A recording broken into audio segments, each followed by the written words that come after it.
कल हमारा चल रहा था कि ये जीव अपनी इच्छाओं वासनाओं के कारण इतना आगे निकल गया है कि इस संसार की मोह माया में वो फंस गया है। अब वो यहाँ से मुक्त भी होना चाह रहा है, पर मुक्ति का कोई उपाय उसको मिल नहीं रहा, क्योंकि अपनी मन की इच्छाओं के कारण वो विषयों में इस तरह रच पच गया है कि जैसे जीवा का रस इतना अधिक हो गया है कि उस रस के कारण फिर उसको स्वादिष्ट पदार्थ चाहिए, उनके बिना वो भोजन ही नहीं ग्रहण करता। जबकि होना क्या चाहिए था, खाली अपने प्राणों को तृप्त करना है, पेट की पूर्ति करनी है। इस विचार से उसके सामने अगर कुछ भी आ जाता है प्रारब्धवश, तो वो उसको स्वीकार करके संतुष्ट रहे और प्रसन्नचित्त रहे। अन्य पुरुषों से आदर और मीठे स्वभाव से बरते, बिना प्रयोजन के किसी से व्यर्थ चर्चा वार्ता ना करे, ना किसी की निंदा करे और ना श्रवण करे। हम किसी की निंदा करते हैं ना, तो उसके पाप कर्म अपने आप ही हमारे पास आ जाते हैं। अगर कोई किसी की निंदा कर रहा है तो उस टॉपिक को वहीं पर ही बदल दो, और स्वार्थ रहित अगर कोई कर्म करना है तो करें, क्योंकि ये जिज्ञासुओं के लिए, अधिकारी के लिए है। हम स्वार्थ में आकर कितना कुछ कर जाते हैं, पर अब तो हमारी आंख का ऑपरेशन हो चुका है कि उससे हमारे कर्म बनते हैं। फिर से दोबारा आना है मेरे को, फिर यही विचार है, अभी भी तू ऐसा कर रही है, अभी फिर से तेरे को दोबारा आना है। इसलिए कह रही हैं कि सबका आदर करें, मीठे स्वभाव से रहें, पर बिना प्रयोजन के किसी से व्यर्थ बात ना करें। हम तो पीछे अपना कोई प्रयोजन रख के चलते हैं, और किसी की निंदा भी ना करें और श्रवण भी ना करें। सर को अपना आप समझकर सुख दें या सबसे असंग रहें। ये दो युक्तियां हैं, इन युक्तियों को अपनाएंगे तभी हम आगे निकल पाएंगे।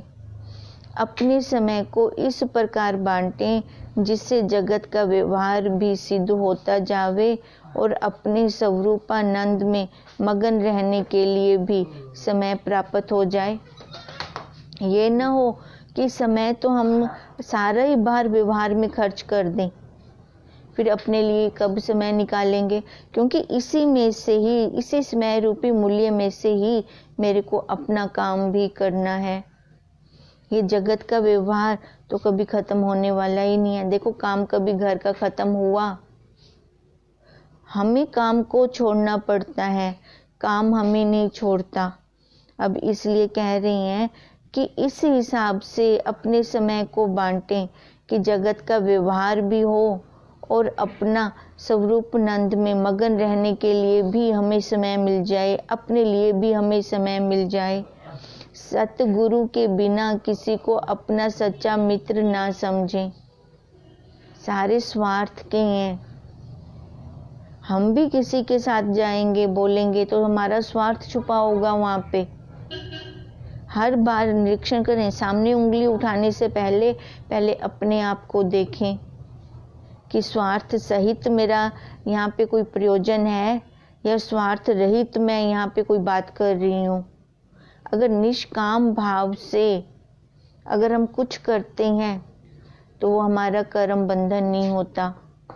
कर्म तो हमने वैसे करनी है, क्योंकि ये आकार है, ये शरीर है, तो कर्म भी है। कर्म किए बिना ये शरीर रुक नहीं सकता, पर उसके पीछे अगर हम कोई कर्तव्य नहीं रखते, स्वार्थ नहीं रखते, तो कोई कर्म आगे नहीं बनेंगे। अपने कर्मों को सेक देते जाएं। सतगुरु के बिना किसी को भी अपना मित्र ना समझें, सच्चा मित्र ना समझें, क्योंकि सतगुरु ही हमें बताते हैं, उनके ज्ञान से ही तो हमें ये समझ में आ रहा है क्यों ये जन्म पे जन्म, जन्म पे जन्म, जन्म पे जन्म होते आ रहे हैं। क्योंकि हमने कभी गुरु के महावाक्य को लिया ही नहीं, उनके कहे अनुसार हम चले ही नहीं।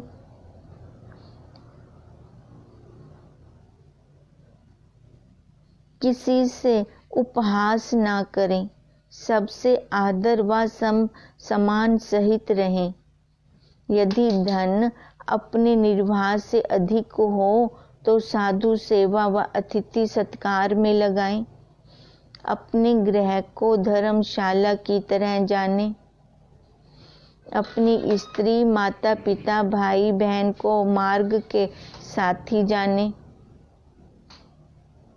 शरीर को कुछ श्वासों को व्यतीत करने के निमित्त छोटा सा स्थान समझें, क्योंकि ये श्वास जो आ जा रहे हैं किसके निमित्त आ जा रहे हैं? ये शरीर, इस शरीर के अंदर बैठे हैं, तभी तो ये 42 पुर्जों की फैक्ट्री चल रही है। अब ये हमारा ध्यान में रहे कि जितने भी हमारे पास संबंधी हैं, घर परिवार है, ये क्या है? हमारे कर्म भोगने का स्थान है। हम यहाँ पर कर्म भोग रहे हैं। इस निमित्त आपस में रहें, ना कि यहाँ पे मोह जागे, हमारा आसक्ति जागे, नहीं तो फिर से इसी घर में दोबारा आना पड़ेगा।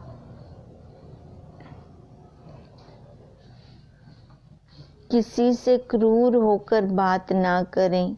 सदैव धैर्यवान, शांतिवान, प्रेमी, सत्यभाषी, मृदु स्वभावी, संतोषी और प्रसन्न चित्त रहें। नाशी पदार्थों के निमित्त किसी से याचना ना करें। नश्वर के लिए देखो हम कितना पुरुषार्थ कर रहे हैं। सदैव तृप्त रहें और अपने आत्म स्वरूप में सदा प्रसन्नचित्त रहें।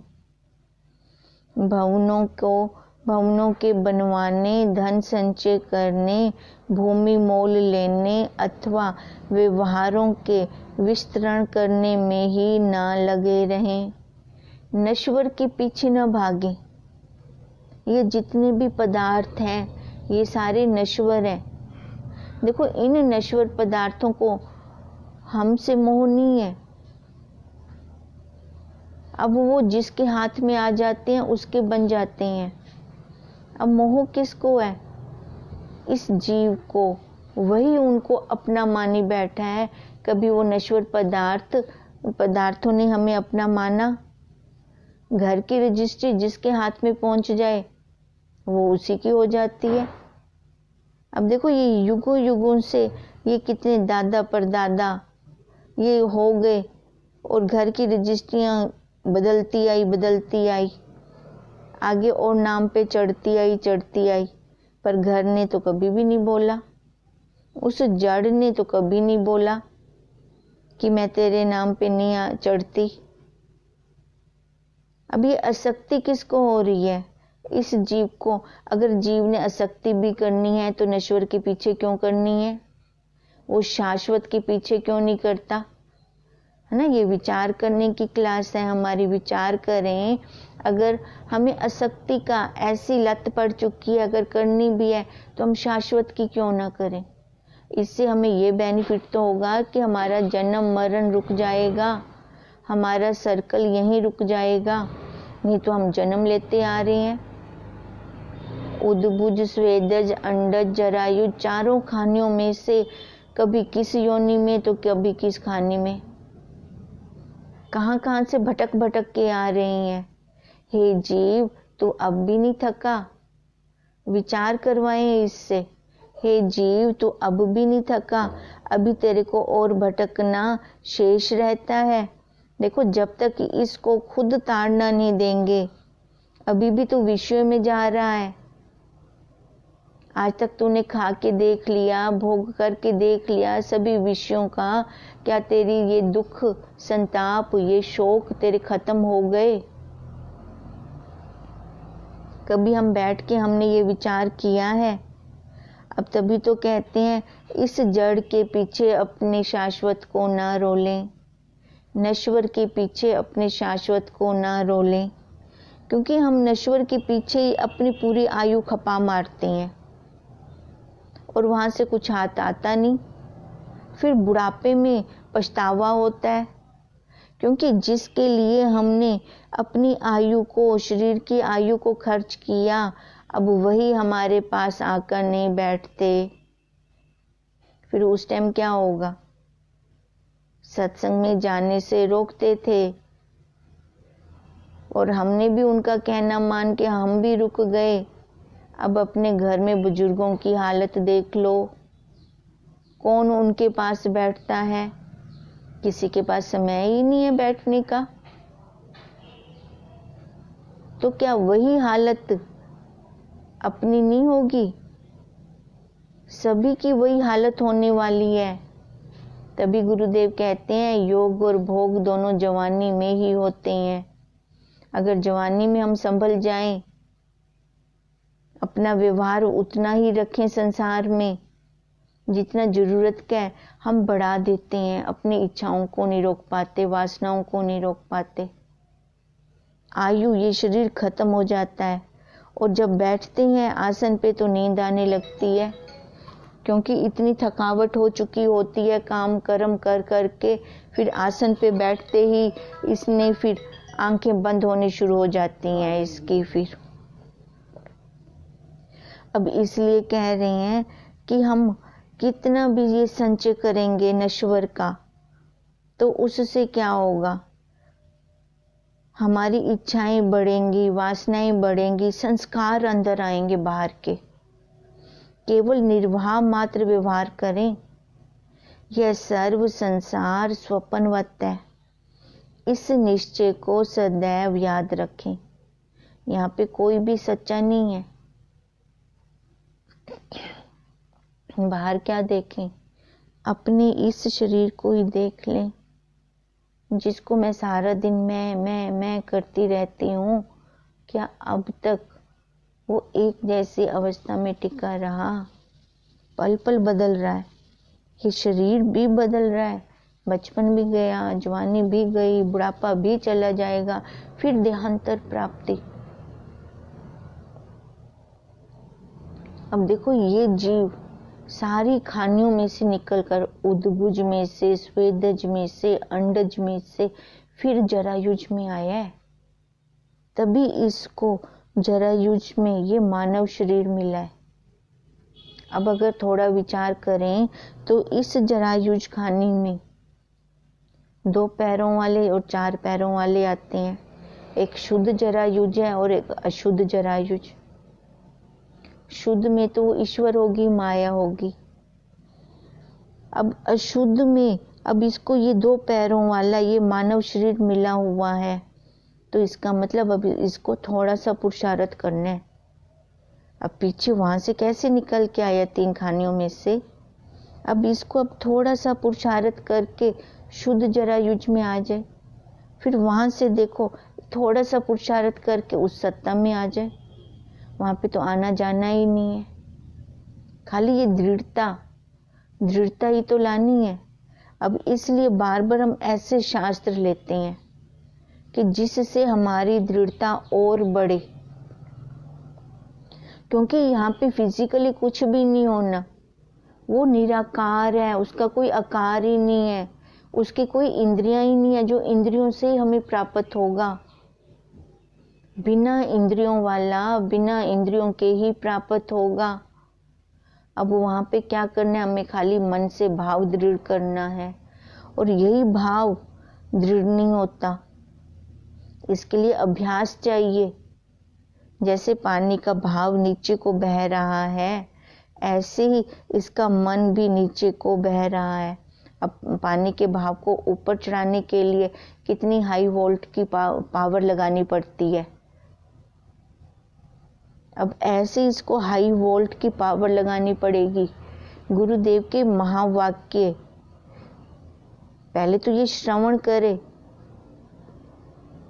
पहले वो दृढ़ता के साथ श्रवण करे कि गुरुदेव मेरे जो कह रहे हैं वो सत्य है, फिर उनका बार बार मनन हो, उन्हीं वाक्यों का ही चिंतन हो।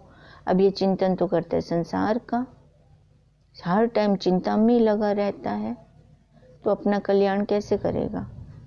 अब मनन किसका हो रहा है? संसार का। तो फिर मनन के बाद निध्यासन धारणा भी किसकी बनेगी? संसार की, कि मैं ये रंग रूप आकार वाला हूं, मैं भी सच्चा, मेरे वाले भी सच्चे।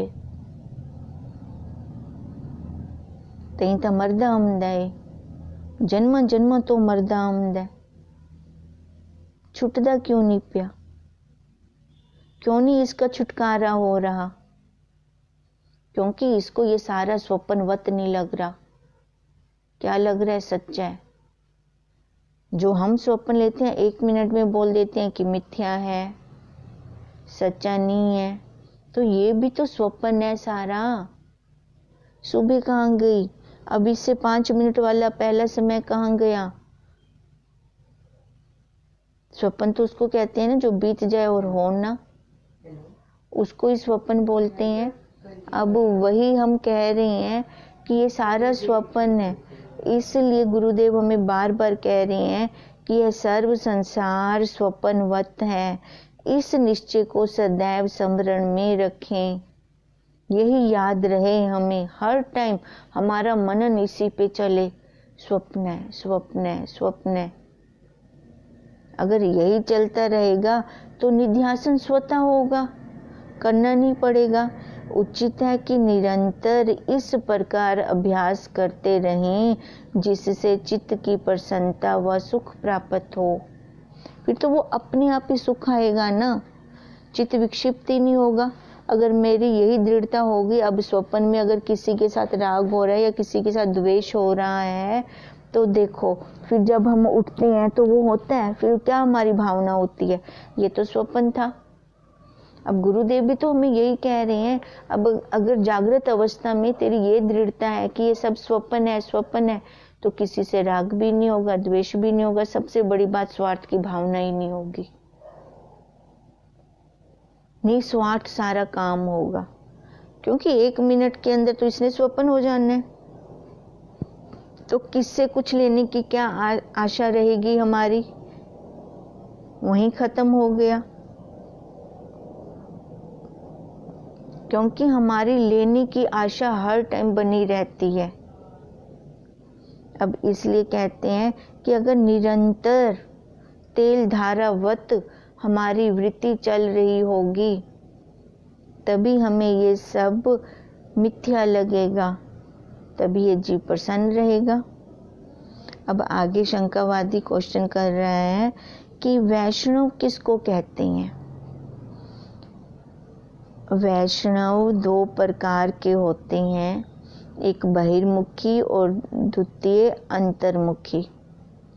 बहिर्मुखी वैष्णव वह है जो अपने शरीर को स्वच्छ रखता है, भोजन अपने हाथ से बनाकर खाता है, सर्प से गला नहीं रखता है और किसी को स्पर्श तक नहीं करता, बर्तनों के शुद्ध करने, चौका लगाने, लकड़ियों को धोने और भोजन बनाने में अपना अमूल्य समय व्यतीत कर देता है।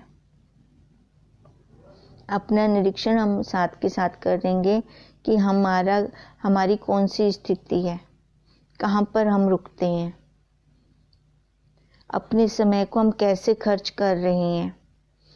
ऐसा पुरुष कभी शुद्ध नहीं होता। अब क्यों नहीं होता? जबकि वो तो अपने शरीर को स्वच्छ रख रहा है। अब फिर कह रहे हैं चैतन्यानंद जी महाराज, ऐसा पुरुष शुद्ध नहीं होता। क्यों नहीं होता? क्योंकि वो शरीर को साफ रख रहा है, अपने मन को साफ नहीं रख रहा। शरीर तो 2 मिनट में फिर से वो गंदगी निकालता है। देखो हर गुलक से इसकी गंदगी निकल रही है। अब इसलिए कह रहे हैं जो बहिर्मुख वैष्णव है वो शुद्ध नहीं है, किंतु सदैव मलिन ही है, क्योंकि उसके मन में वो राग द्वेष तो वैसे का वैसे चल रहा है, मेरा तेरा तो वैसे का वैसे चल रहा है। क्योंकि जिस शरीर को शुद्ध करने में वह प्रवृत्त है उसकी रचना हाड़, मांस, नाड़ी, रुधिर आदि मलिन पदार्थों से हुई है। वो केवल उनको शुद्ध करने का प्रयत्न कर रहा है और वो प्रयत्न उसका व्यर्थ जा रहा है। अब उसका समय वेस्ट गया कि ना गया? सारा समय उसका वेस्ट चला गया। अगर शरीर को साफ रखना होता, शरीर को नहा धुलाकर उसको वो ज्ञान प्राप्त होता, वो ब्रह्म बन जाता, तो देखो जो जल में अंदर रहते हैं, जल के जीव जंतु, तो वो भी कब के भगवान बन गए होते, कब से वो मुक्त हो गए होते, पर वो तो हुए नहीं। अब मछली सारा दिन जल में रहती है, तो वो क्या शुद्ध हो गई? वो छूट गई उस योनि से, पर ऐसा तो नहीं हुआ ना। अब इसलिए कह रहे हैं जो बहिर्मुख वैष्णव है वो हमेशा शुद्ध रह ही नहीं सकता। उसका जितना भी यत्न चल रहा है, वो जितना समय लगा रहा है इस शरीर पर, भले ही वो देखो कैसे लगा रहा है, स्वच्छ रख रहा है, भोजन अपने हाथ से बना रहा है, सबसे असंग रह रहा है, बर्तनों को शुद्ध करता है, चौका चूल्हा करता है, लकड़ियां भी धोकर जलाता है, अपना सारा समय तो वो यहीं बर्बाद कर रहा है, क्योंकि इसी समय में से ही उसने अपना काम करना था। फिर हम कहें कि वो पुरुष शुद्ध है, वो कभी हो ही नहीं सकता, क्योंकि ये शरीर तो कभी शुद्ध रहता ही नहीं। अब इसलिए कहते हैं केवल उसके शुद्ध करने का ये यत्न था जो कि व्यर्थ गया। अब अंतर्मुखी वैष्णव वह है जो अपने अंतःकरण को काम, क्रोध, लोभ, मोह, अहंकार से शुद्ध रखे, और उसकी दृष्टि कहाँ होती है? बाहर वाला शरीर चाहे साफ रहे चाहे ना रहे, वो अपना समय इन बाहर वाले साधनों पर खर्च नहीं करता। वो अपना समय कहाँ खर्च करता है? अंदर अपने मन की सफाई करने पर। कभी भी उसको ये ध्यान रखता है कि देह अभिमान ना आ जाए, वर्ण, आश्रम व कुल का अभिमान ना करे, अपने को देह से जो अज्ञान रचित है हमेशा ही उससे असंग रखता है, और अपने आप को क्या मानता है? शुद्ध आत्मा। विष्णु की माया से शुद्ध होकर सदैव एक ही विष्णु को देखे। विष्णु की माया से शुद्ध होकर सदैव एक ही विष्णु को देखे। अब एक विष्णु, विष्णु की माया, क्योंकि उस भगवान परमात्मा की तो ये माया है, तो तभी हम कहते हैं ना मायापति, माया से बड़ा है मायापति। अब पहले वो माया से तो बाहर निकले। अब ये माया क्या है? ये जो उसने अपनी मन की कल्पना कर रखी है, कल्पनाओं से जो उसने अपना जाल बिछा रखा है। मैं रंग रूप आकार वाला, पहले तो इस देह का आकार की माया उसको फांसे रखती है, अपने जाल में फंसा के रखती है। फिर उसके बाद इसके परिवार वाले आ जाते हैं सारे, फिर इसका ये आगे की उपाधियां, फिर ये जड़ वालों का, ये इतनी बड़ी अगर कोठी है तो वो, अब ये भी तो माया है सारी, उसका भी अहंकार। पहले तो वो क्या करता है? पहले इस माया से बाहर निकलता है, विष्णु की माया से बाहर निकलता है, मतलब शुद्ध होता है। फिर एक ही विष्णु को सब जगह वही है, सर्वम खलिदम ब्रह्म, सब जगह वो ब्रह्म है। ये कौन देख सकता है? जो अंतर्मुखी वैष्णव होगा, जो अंतर्मुखी जिज्ञासु होगा, जो अंतर्मुखी साधन अपनाता है जिज्ञासु। ये बहिर्मुख साधन लेने से वो कभी भी ज्ञान को अर्जित नहीं कर सकता, क्योंकि बहिर्मुख साधन करने से कर्मों में दृढ़ता बढ़ती है। अब जब ये कर्मों में दृढ़ता बढ़ती जाएगी तो वो बाहर की नहीं होंगी ना। ये कर्म कैसी है? बाहर है, और वो ज्ञान कैसी है? वो ज्ञान अंदर है। ये अंदर वाले साधन लेने पड़ेंगे उसके लिए। फिर ये अंतर्मुखी साधक, अंतर्मुखी जिज्ञासु के लिए है। वो कैसे साधन ले? बाहिर्मुखी साधन ले कि अंतर्मुखी साधन ले? कर्म और ज्ञान का समुच्चय तो कभी हो ही नहीं सकता। जो बहिर्मुख साधन ले रहा है और बोले कि मेरे को अंदर ज्ञान ठहर जाए, होगा नहीं ना, ऐसे हो ही नहीं सकता। ये बहिर्मुख साधन तो उसको लेनी है, तो क्या कर रहा है? वो बर्तन साफ कर रहा है। वो भी अपनी जगह पे ठीक है, पर वहाँ पे रुकना नहीं। अब एक सीढ़ी पे पैर रखा है तो दूसरी पे रखने के लिए पहला पैर उठाना पड़ेगा। अब वही पैर जब उठाकर हम आते हैं, ऊपर चढ़ते हैं, तभी अपनी मंजिल छत पे पहुँचते हैं। अब ये बहिर्मुख साधन से उसको अंतर्मुख भी आना पड़ेगा। ये किसके लक्षण है? उत्तम अधिकारी, जो देखेगा कि बहिर्मुख साधन करने से अभी तक मेरी वो चंचलता तो गई नहीं, समाधान तो मिला नहीं मेरे को, मैं सारा कुछ मैंने करके देख लिया। जो ये विचार करेगा वही छूट पाएगा यहाँ से, नहीं तो सारे नहीं छूट सकते। अब दोनों में अच्छा कौन बता रहे हैं? अंतर्मुखी, जो अंतर्मुख साधनों को अपनाता है, तभी वो अंदर से देखेगा, कंट्रोल करेगा कि देह अभिमान तो नहीं आ रहा, किसी का मैं कुछ करके आया हूँ, अंदर से कोई भाव तो नहीं आ रहा, अंदर से मेरे को अहंकार तो नहीं आ रहा, मैं चार लोगों के अंदर वो सुना तो नहीं रहा कि जिससे इसकी वाहवाही बढ़े। अब यही वो अंतर्मुखी साधन अपनाता है जो वैष्णव। फिर वो ध्यान रखता है, हर टाइम उसके हाथ में डंडा होता है। इससे वो अज्ञान अपने को देह से, और जो अज्ञान रचित है उससे हमेशा वो असंग मानता है, और अपने आप को क्या मान रहा है? शुद्ध आत्मा। और इस विष्णु की जो ये माया फैली पड़ी है उससे वो अलग होकर देखता है, और एक ही विष्णु को देख रहा है, सब में वही है, सब में वही है।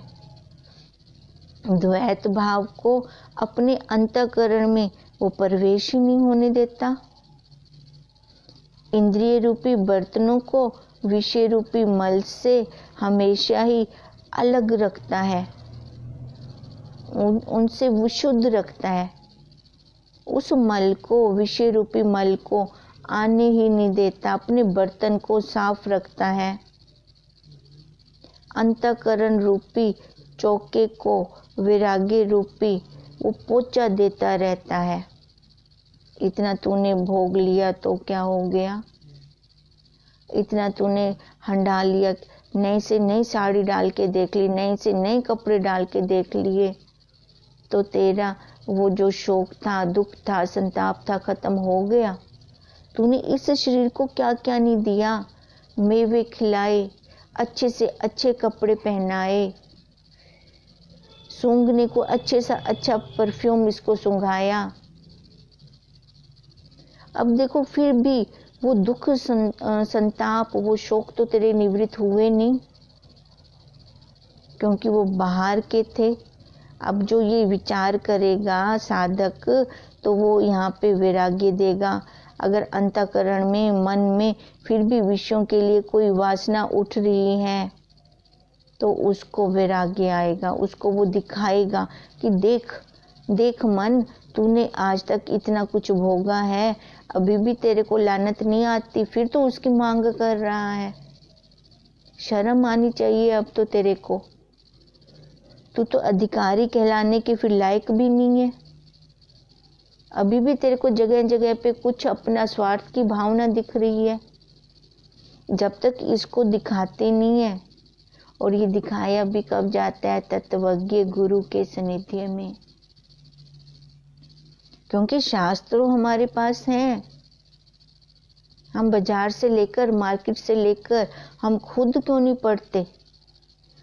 मानो हम पढ़ भी रहे हैं, पर वो अंदर पढ़ता नहीं है, वो खाली रीडिंग हो जाती है। तो उससे हमारा फिर ये राग द्वेष खत्म नहीं होता। गुरु के सानिध्य में हो और ऐसा कर्म हो अब ये भी तो कौन दिखाते हैं? गुरुदेव ही तो दिखाते हैं। वो फिर देखो ताड़ना देने की जरूरत होगी, वो देंगे।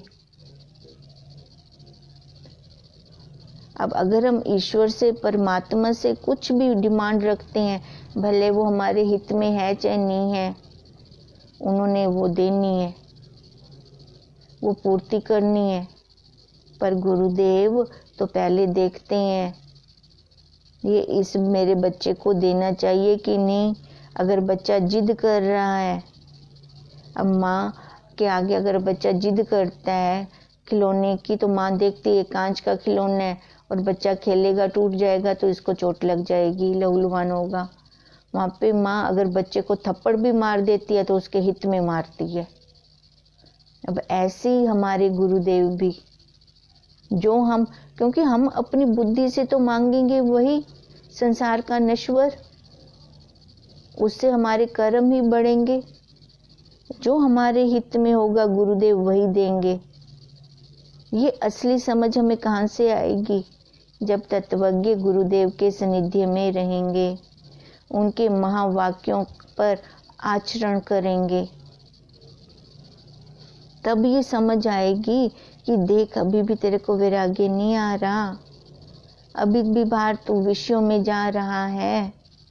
अब इसलिए कहते हैं ज्ञान विज्ञानी रूप भोजन बनाकर आनंद से आहार करें।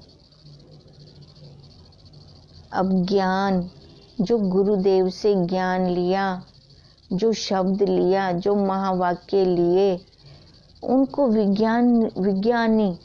विज्ञान रूप से, मतलब आचरण में लाकर, अपनी विपरीत भावना को हटाकर फिर उस भोजन को खाएं जो हड्ड बीती हो। अपनी हड्ड बीती होगी तभी तो वो प्रसन्नता आएगी। देखो सारा कुछ हमें कोई रोटी बना के देता है, प्लेट सजा के दे दे, बाइट तोड़ के भी मुंह में रख दे हमारे, पर जब तक हम खुद नहीं चबाते ना, तब तक वो हमें आनंद भी नहीं आता, वो शांति तृप्ति नहीं आएगी। क्योंकि पेट तो तब भरेगा जब हम खुद चबाएंगे। ऐसे ही ये ज्ञान तो शब्द से ले लिया हमने, पर जब तक उसका प्रैक्टिकल नहीं करते, उसको विज्ञान में बदलते नहीं है। विज्ञान में बदलना वो भोजन चबाना, फिर तब तक हमें आनंद नहीं आएगा। ज्ञान मतलब परोक्ष, अज्ञान मतलब अपरोक्ष। विज्ञान अपरोक्ष और ज्ञान परोक्ष। ज्ञान हो गया सुना सुनाया और विज्ञान हो गया उसका प्रैक्टिकल करके जब मैंने देखा। जब खुद हम करते हैं, जब खुद भोजन चबाते हैं, फिर जाकर पेट भरता है, वो आनंद, वो तृप्ति आती है। इसलिए कहते हैं ज्ञान विज्ञान रूपी भोजन बनाकर आनंद से आहार करें, जिससे सदैव शुद्ध और पवित्र रहें। तभी तो हम शुद्ध और पवित्र रह सकते हैं। हमारे पास और कोई दूसरा रास्ता ही नहीं है, क्योंकि विज्ञान करना बहुत जरूरी है। खाली सुना सुनाया हमें पार नहीं उतारेगा। उसके ऊपर अमल जब तक नहीं करते, तब तक हम पार भी नहीं उतर सकते। अतः अंतर्मुखी वैष्णव होना ही योग्य है, जिसका फल जीवन मुक्ति है। अगर उत्तम अधिकारी हैं, जिज्ञासु हैं, तो उसको अंतर्मुख साधनों को लेना चाहिए। अंतर्मुख साधनों से ही वो छूट पाएगा। तभी तो कहते हैं कि ज्ञान कर्म और ज्ञान का समुच्चय नहीं हो सकता। कर्म और ज्ञान का क्रम तो है, वो क्रम से अगर हम कर्म कर रहे हैं तभी ज्ञान में आएंगे, पर दोनों का समुच्चय नहीं है, दोनों का मेल नहीं है, क्रम है। क्रम से ही हम इस ज्ञान को ले सकते हैं।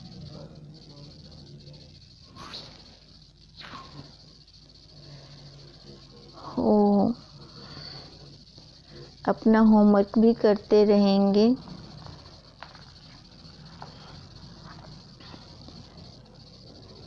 ओम तम नमामि हरिं परम, ओम तम नमामि हरिं परम, ओम तम नमामि हरिं परम। ब्रह्म स्वरूप गुरुदेव के चरणों में कोटि कोटि नमन।